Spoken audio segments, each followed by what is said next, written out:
is a juxtaposition of incongruity. That's the term they call it. Juxtaposition of incongruity. You know, merging of the incompatible. Merging of the incompatible.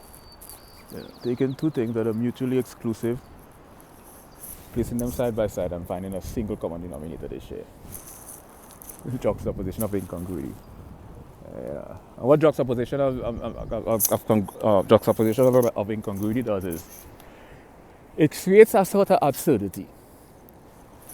Juxtaposition of incongruity is kind of surrealistic. What I mean is it's too big, pretentious, jargonic term. Those jargonic terms pretentious. Juxtaposition of incongruity. Basically, you place two objects or two images or two concepts that are mutually exclusive and share no commonality whatsoever, side by side. There's a polarity, there's a dichotomy. Right? Each object or each image has its own distinctive characteristics. But there's a polarity, because juxtaposition is when you place side by side. Incongruity. Incongruity is incompatibility, when two things don't mesh together. Don't mesh together, you know. It's like ice cream and a cigarette lighter. So you see, that's not a polarity, and that's not a duality. That's a contrast. Contrast is based on stark differences. Polarity is when they go polar opposite ends of the stick, end of the spectrum. Duality has to do with rigid distinctions between two phenomena, right? But contrast is just stark difference. So when two things just seem different, contrast. So don't use these terms interchangeably and out of context.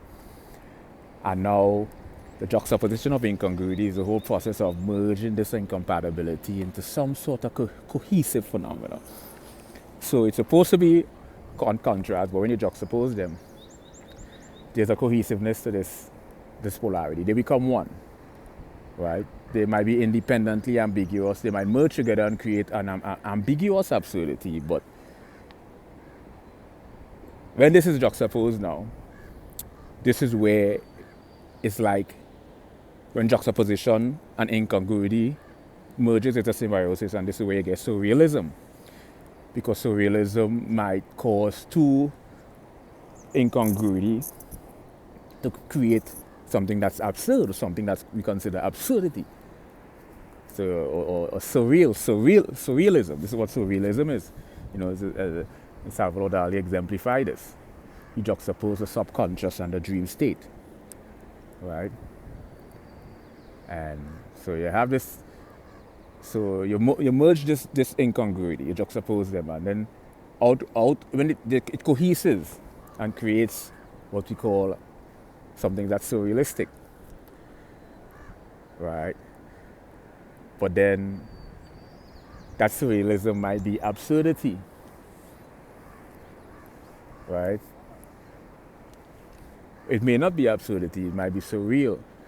But what's fascinating about juxtaposition of incongruity is how there's always a compatibility, and this is a fascinating phenomenon. There's always a compatibility. You juxtapose them, you find a single common denominator they share. Like one example is, and here's an absurd example, the famous surrealistic comedian Mitch Hedberg. You know, he threw a toothpick in the forest and said, "You home." That's a juxtaposition of incongruity. And so you find that incongruity and juxtaposition far more pervasive and prevalent in the field of comedy. And Mitch Hedberg said he threw a toothpick in the forest and said, "You home." The polarity here, not polarity, the contrast is toothpick and forest. You know, they're unrelated. But then you realize they're wood. So you found a commonality they share in common.